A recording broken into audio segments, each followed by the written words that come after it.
Hi friends, welcome to my channel Odia flavours by Madhu. आसतु आज बनैबा रज स्पेशल आम बनैबा छेना पुर दिया इडली। फास्ट कौन करबा आम पुर पाई फास्ट नै जे छेना।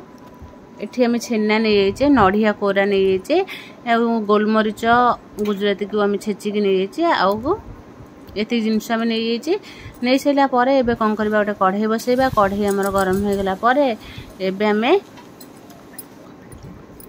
एबे आमे छेना पकेबा। छेना रे पके सला परे तादरे आमे पके देबा नढ़िया कोरी की रखि दिबा। नढ़िया को पके देबा। नढ़िया आमे पके दे सला परे एबे कोन करबा आउ किछि नढ़िया को आमे एमती ग्रेटेड कर नेथिले ताकू भी पके देबा। पके दे सला परे एबे कोन करबा ताकू भलो भाबे आमे गोळे देबा।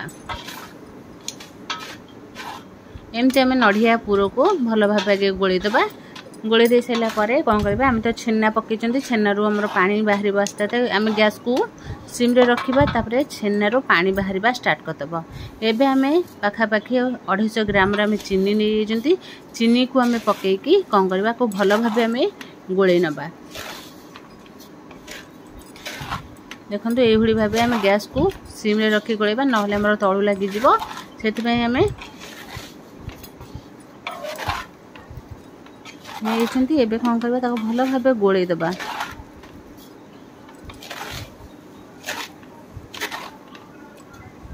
गोळे दे सैला परे एबे टिके समय हमर रहिला परे देखंतु छेनारू हमरो केते पानी भरछ। हमर पुरो भी आस्ते आस्ते हेई आसिलानी।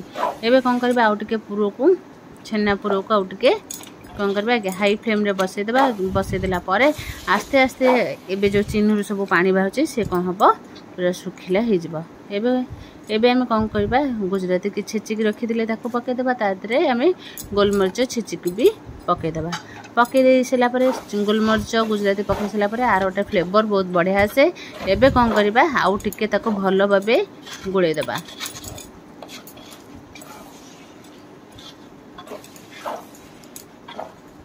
एमते आमे गोळे दे सला परे देखंतु आस्ते आस्ते हमर पानी भी सुखी आसिलानी। याको कौन करबा आमे गोळे देबा। एमती गोळे सला परे ये कोन बा को आमे गैस को बंद कर दे के याको एमते आमे हल्का किने याको टिके एपट सेपट करी गोळे के ताको कौन करबा आमे फैन ने दे देबा ठंडा पापा। एबे आमे बिरी चावल बतरे नेथिले बिरी आमे नेथिले बिरी चावल को बतरे नेथिले इडली करबा पई। एबे कोन करबा भलो भाबे धोई के ताको गोटे ग्राइंडिंग जार रे दे देबा। ग्राइंडिंग जार रे दे के याको भलो भाबे बाटी के नबा। देखंतु केते बढ़िया से पूरा चिकन करके आमे बाटी नै जिबा। बाटी नै सला परे एबे ताको गोटे जार रे रखि देबा। रखि दे सला परे एबे ता पर दिन आमे गोटे राती छाड़ी देथिले। आधरे आ किछि भी आमे सोडा कि किछि न किछि भी पके नाथिनी। एबे खाली लूण आमे पके दे के भलो भाबे गोळे नै जिबा। एमती भलो भाबे गोळे दिले गोळे दे की एबे कोन करबा ता सहित आमे पूरो जो बनेथिले एबे आमे आधरे एति की पूरो इडली पई यूज करबा। एबे इडली सांचो को भलो भाबे धोई देई की आधरे आमे पानी दे के बसे देचंदे। एबे इडली की धोई की रखि देबा सांचो को। एबे टिके अल्प टिके तेल लगे की कोन करबा आमे आण दे की इडली बनैबा। एमते आमे इडली रे लगे दिले इडली छांच रे भलो भाबे तेल की घियो लगे दिले हमरो इडली टा भलो भाबे उठी जाय। एबे एमते अल्प अल्प आण दे देबा। देकरी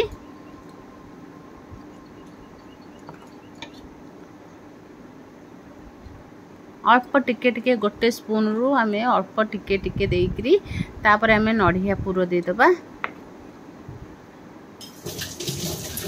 दे देले एबे कोन करबा एमती नढ़िया पुरो मझिरु दे देबा। मझिरु एमती दे देले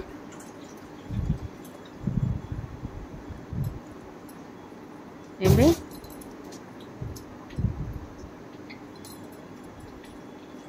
सबू पुरो को आमे दे सला परे देखंतु एमती पुरो दे देले। तापरे आमे कोन करबा आउ थरे दे देबा। आमे आउ थरे ऊपर एमती बिरी चाउल रो आण को एमती ऊपर दे देबा। छेना पुरो ऊपर दे देले से कोन हबो कवर करके नै जबो।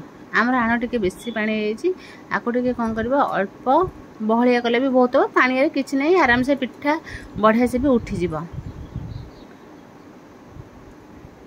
आनिया पानिया पानिया कले कौन हम पिठाटा कादुआ कादुआ हम ना जदि आम बेसी काठ कर दौरान पिठाटा आम कादुआ कादुआ लगे ये पिठा बिल्कुल भी आमर कादुआ लगे ना जमती मैंने आण आण लगे सेमती लगे ना ये आम कौन करवा पानी गरम होता इडली छांचरे देकी भल भाव को बसईदे एमती देखो एमती आम सब पिठा दे सारा पर ए इडली छांचर कभर देदेबा कभर देके पाखापाखि 15-20 मिनिट छाड़ीदबा आपको भल भाव फुटापी 15-20 मिनिट पर देखा देखो आमर केते बढ़िया से पूरा पिठा रेडी हो जाइए। एबे गोटे छुरी नहीं जो छुरी साजे देखिए आमर आ बिल्कुल भी छुरी रे लगुना कहीं आमर पिठा पूरा रेडी हो आम गैस को बंद करदे बंद करके पिठा को ठंडा हवा को छाड़ीदबा पिठा आमर ठंडा हो गले गोटे स्पून नहीं जो स्पून साहाय्य पिठा को एमती चारिपटरू नहीं बाहर करवा कहीं पिठाटा आम बहुत गरम अच्छे कि ठंडा करी जदि आम पिठा बाहर करवा से स्पून दरकार नहीं आराम से आमर पिठा बाहरी जीव देखो आमर केते बढ़िया से पूरा पिठा बाहरी जाउची केते सहजरे भी बाहरी जाउची देखो पानिया हिले भी आना आमर केते बढ़िया से इडली पिठा रेडी हो जाइए।